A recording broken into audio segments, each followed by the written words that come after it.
Monchido est un projet pédagogique mémoriel et citoyen de l'année scolaire 2025-2026 pour 2 classes de seconde et 2 classes de première technologique au LPO de Petite-Terre. Ce projet a été imaginé et mené par Monsieur Peter Nettelship, professeur d'histoire-géographie, et Madame Alexandra Jouffret, professeure de français du LPO de Petite-Terre.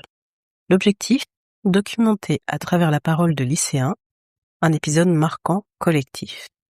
En effet, le cyclone Chido qui a touché Mayotte et ses habitants sans distinction de genre, d'âge ou d'origine a profondément marqué le territoire et soulevé de nombreuses questions. Ce projet, qui vise à documenter l'événement, à hauteur d'adolescents, par des témoignages écrits et oraux, illustre la réalité du vécu du cyclone dans les sphères scolaires, familiales, intimes, et participe à l'effort de transmission. Au cours de ces épisodes, vous entendrez les différents récits, tantôt lus ou racontés par les élèves, elles-mêmes ou eux-mêmes, ou tantôt lus par des adultes bénévoles. Bonne écoute. Bonjour. Bonjour, je me présente, je suis Jadine Roubia du lycée de Pamandzi. Je suis en STL, première STL. Est-ce que donc toi tu n'étais pas à Mayotte, c'est ça? Oui, c'est ça, j'étais pas à Mayotte, j'étais en France à Toulouse OK. avec mes parents. Mais tu savais quand même qu'un cyclone allait passer ou pas du tout? Oui, j'ai vu aux infos. D'accord. Donc t'as pas eu à te préparer, mais est-ce que tu connaissais des gens qui, vivaient ici? Si, il y avait ma famille qui vivait ici. OK.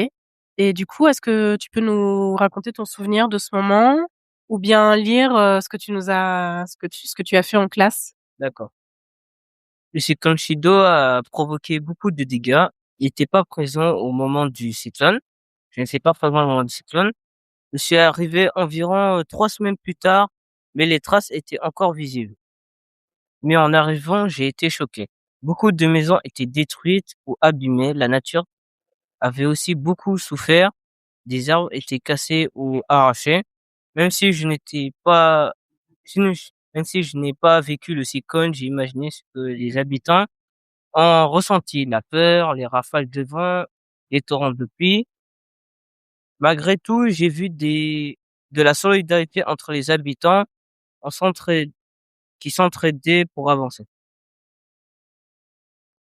Pour conclure, cet événement m'a marqué et m'a fait comprendre l'importance de la solidarité après une catastrophe naturelle. D'accord. Je te remercie pour, ce témoignage. Toi, si tu avais enfin, plutôt un conseil à donner sur, la gestion de tout ça, ce serait quoi? Bah, ce sera la solidarité parce que après tout ce qui s'est passé, bah, il faut s'entraider, quoi. Faut s'aider,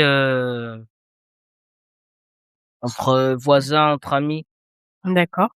Et vous avez travaillé sur la mémoire. Est-ce que tu serais pour une commémoration ou pas de cet événement? Euh,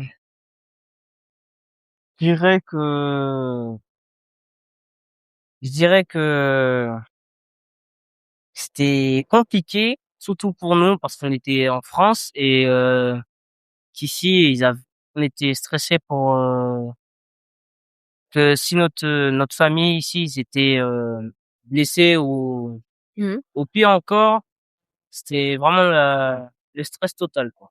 Donc tu sais pas trop si, tu veux qu'on s'en souvienne ou pas de cette journée, Ouais. D'accord, OK. Bah, je te remercie pour ton témoignage. Est-ce que tu voulais rajouter quelque chose? Non, c'est bon. D'accord, bah, merci beaucoup. Merci à vous.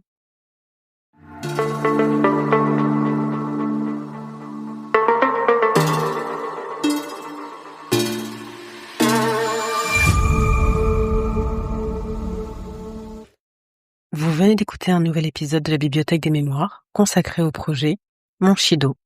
Je vous invite à écouter l'épisode 0 de ce chapitre pour découvrir la démarche des professeurs et élèves du lycée polyvalent de Petite-Terre. Je vous invite également à écouter d'autres témoignages de personnes ayant vécu le cyclone, chez elles, au travail, ou de personnes qui sont revenues sur l'île après son passage. Merci à vous, à bientôt pour un prochain épisode.